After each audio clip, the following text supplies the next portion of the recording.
بسم اللہ الرحمن الرحیم۔ اس ہستی سے سچی محبت کرنے والے کے اوپر اس ہستی کے حقوق کون سے ہیں وہ پہچاننے بہت ضروری ہیں۔ آج اسی محبت کا نام لے کے نہ جانے کون کون سے غلط راستے امت نے اختیار کر لیے۔ وہ راستے محبت کے جس کو قرآن و حدیث نے بیان کیا ہے، ہم تو وہ راستے پیش کریں گے۔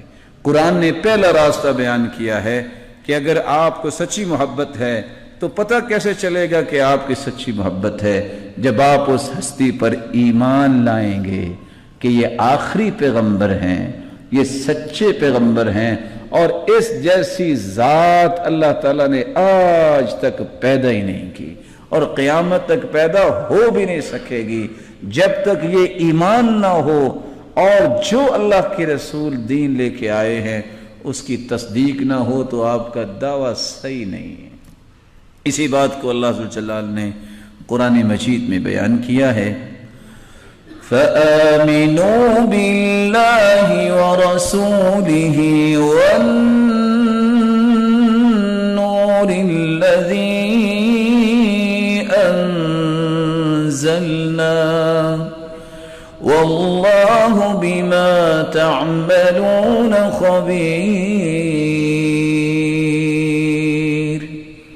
ایمان لاؤ اللہ پر اور اس کے رسول پر اور اس نور قرآن پر جو ہم نے نازل کیا، اتارا۔ جب تک تم ایمان نہیں لاتے، تصدیق نہیں کرتے اور یقین نہیں کر لیتے یہ آخری پیغمبر ہے، اس کے بعد کوئی پیغمبر نہیں آئے گا اور یہ سب سے اعلیٰ پیغمبر ہیں۔ جب تک یہ عقیدہ نہیں بنتا اس وقت آپ کی محبت کا دعویٰ کسی کام کا نہیں ہے۔ یہ دھوکہ ہوگا جو اپنے آپ کو دے رہے ہو، یہ فراڈ ہوگا جو آپ کرنا چاہ رہے ہو، لیکن یہ فراڈ اور دھوکہ اپنی جان سے ہی کرو گے، کسی کو کوئی نقصان نہیں ہوگا۔ محبت اس وقت تک ثابت نہیں ہوگی آپ کی جب تک آپ کا ایمان اور آپ اس کے دین کی تصدیق نہیں کرتے۔ میں نے محبت کا لفظ کیوں بولا ہے؟ میں نے عشق کا لفظ کیوں نہیں بول دیا؟ کیونکہ عشق کا لفظ بولنا جو ہے وہ بھی شرعاً جائز نہیں ہے۔ بھلا کیسے؟ اس بات کو بھی سمجھیے۔ میں چونکہ ایک دیہاتی آدمی ہوں تو شہری آدمی امید ہے کہ کچھ سمجھنے کی کوشش کریں گے، کچھ دیہاتی بیٹھے ہوں گے۔ قرآن مجید کی کتنی سورتیں ہیں؟ 114۔ 114 صورتیں جو ہیں ایک ایک لفظ کر کے پڑھیے۔ میرے رب نے ایک مرتبہ بھی یہ لفظ قرآن میں استعمال نہیں کیا۔ حجۃ الوداع کے موقع پر 1,44,000 صحابہ تھے۔ کتنے؟ اس قدر محبت کرنے والے صحابہ، لیکن 1,44,000 صحابہ میں سے کسی ایک صحابی نے اپنی محبت کے لیے عشق کا لفظ اللہ کے رسول کے استعمال نہیں کیا۔ دنیا میں کتابیں چھپی ہیں، نہیں تو آپ میرے پاس تشریف لے آئیں، میں بھی دکھا دیتا ہوں۔ بخاری شریف سے لے کے جملہ کتب حدیث اٹھا لیں، آپ کو دنیا کی کسی کتاب میں صحیح حدیث میں لفظ عشق نظر نہیں آئے گا۔ جب یہ لفظ اللہ نے قرآن میں نہیں نازل کیا، کسی حدیث میں نہیں آیا، کسی صحابی نے استعمال نہیں کیا، اصل محبت تو انہوں نے کی نا جنہوں نے اپنی جانیں نشاور کر دیں۔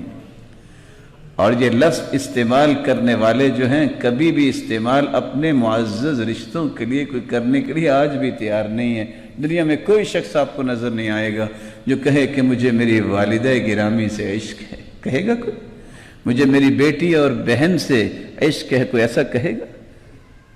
اس لفظ کو پھر اس ذات کے لیے استعمال کرنا جس جیسی دنیا میں کوئی ہے ہی نہیں ہے، کتنا بڑا یہ جو ہے زیادتی کا پہلو ہے، ظلم ہے اور جرم ہے کہ وہ لفظ جو مسلمان کسی پاکیزہ رشتے کے لیے استعمال نہیں کرنا چاہتا، جو لفظ اللہ نے قرآن میں اتارا نہیں ہے اور 1,44,000 صحابہ نے استعمال نہیں کیا، کسی صحیح حدیث کے اندر موجود نہیں ہے، وہ ایک مسلمان لفظ بولتے وقت شرماتا کیوں نہیں ہے؟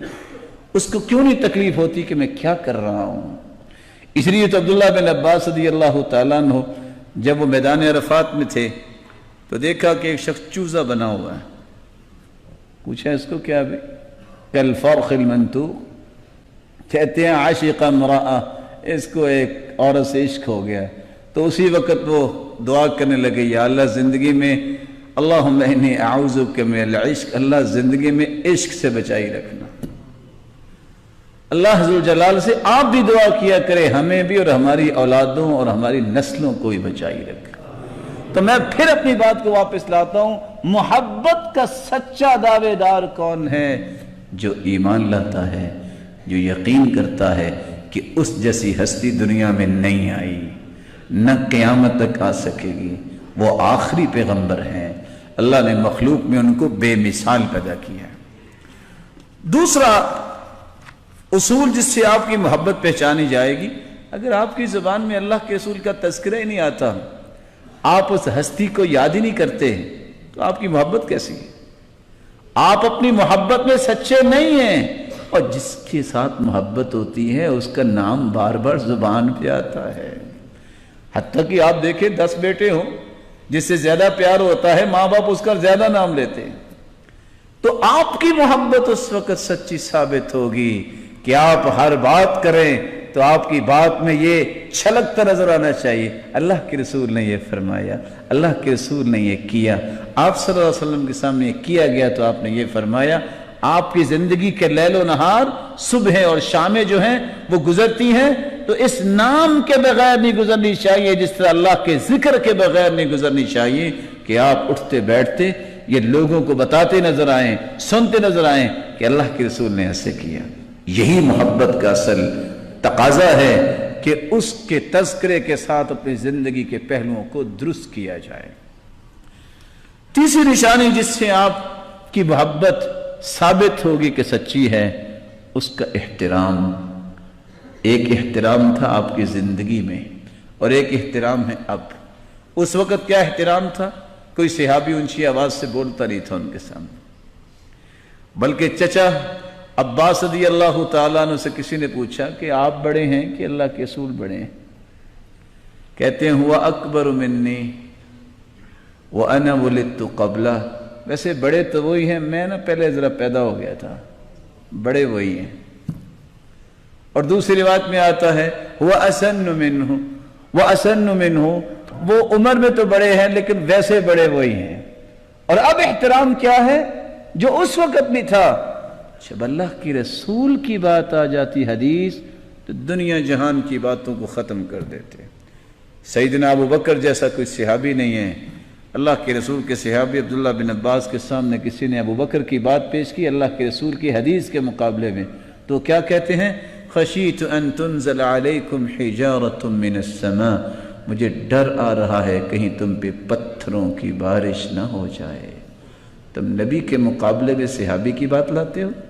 اگر صحابی کی بات نبی کے مقابلے میں نہیں آ سکتی تو آج کل کے 1400 سال بعد کے مسلمان کی بات پیش کی جا سکتی؟ چوتھا حق یہ ہے دنیا جہان سے بڑھ کے اس سے محبت کی جائے. آپ کا فرمان ہے لا یؤمن احدکم حتی اکون احب الیہ من والدہ وولدہ والناس اجمعین. اس وقت تک تمہارا ایمان ہی نہیں ہوتا جب تک تم باپ سے، اولاد سے، بلکہ پوری کائنات سے بڑھ کر مجھ سے محبت نہ کرو. اللہ ذوالجلال ہمیں ایسی محبت نصیب فرمائے. دعویٰ تو ہو جاتا ہے میرا اور آپ کا، پتہ اس وقت چلتا ہے جب اولاد کی کوئی خواہش ہو، وہاں ہم اولاد کی خواہش کو پورا کرتے ہیں کہ اللہ کے رسول کی حدیث کو سامنے رکھتے ہیں.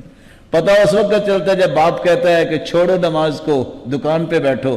پھر محبت کا پتہ چلتا ہے کہ سچی محبت باپ کی بات کی ہے کہ اللہ کے رسول کی بات کی ہے.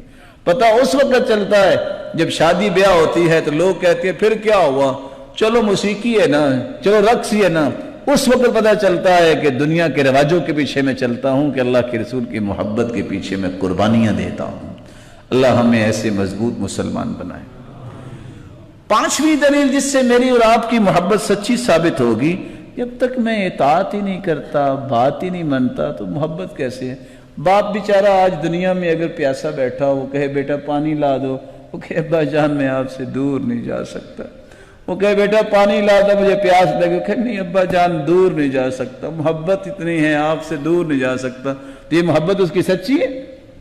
اصل محبت کا تقاضا یہ ہے کہ جو اللہ کے رسول نے فرما دیا اس کو مان لیا جائے، اس کی اطاعت کی جائے، اس کی اتباع کی جائے۔ اس لیے صحیح بخاری کی روایت ہے کل امتی يدخلون الجنہ الا من ابا، میری ساری امت جنت میں جائے گی سوائے جس نے جنت جانے سے انکار کر دیا۔ قیل ومن یأبى یا رسول اللہ، اللہ کے پیارے پیغمبر جنت جانے سے بھی کوئی انکار کرتا؟ فرمایا من اطاعنی دخل الجنہ ومن عصانی فقد ابا، جس نے میری اطاعت کی وہ جنت میں جائے گا، جس نے میری اطاعت نہیں کی اس نے جنت جانے سے انکار کر دیا۔ ساتویں دلیل یہ ہے کہ اگر آپ کی سچی محبت ہے تو آپ درود پڑھیں گے، اگر آپ درود نہیں پڑھتے تو آپ کی کبھی سچی محبت نہیں ہو سکتی۔ وہ درود جس کے بارے میں حدیث کہتی ہے کہ تم دعائیں کرتے ہو جب تک درود نہیں پڑھتے دعا آسمان تک پہنچتی ہی نہیں۔ میں اس درود کی بات کر رہا ہوں جو درود اللہ کے رسول نے سکھا دیا اور فرما دیا جو ایک مرتبہ درود پڑھتا ہے 10 درجے بلند ہوتے ہیں، 10 گناہ معاف ہوتے ہیں اور 10 نیکیاں لکھی جاتی ہیں اور 70 مرتبہ فرشتے اس کی بخشش کی دعا کرتے ہیں اور اللہ اس کے مقابلے میں 70 رحمتوں کا نزول فرماتے ہیں۔ اذان کا جواب دینے کے بعد درود پڑھتے ہیں پھر ہم دوسری دعائیں پڑھتے ہیں۔ اللہ کے رسول نے فرمایا 10 مرتبہ صبح اور 10 مرتبہ شام درود پڑھتا ہے قیامت کو میں اس کی سفارش کروں گا۔ اور صحابی کو فرمایا اگر تم کثرت سے درود ہی پڑھتے رہو دنیا کے سارے غم اللہ دور کر دیں گے اور سارے گناہوں کو بھی معاف کر دیں گے، اور سب سے قریب اللہ کے رسول کے قیامت کے دن وہ ہوگا جو زیادہ درود پڑھنے والا ہوگا۔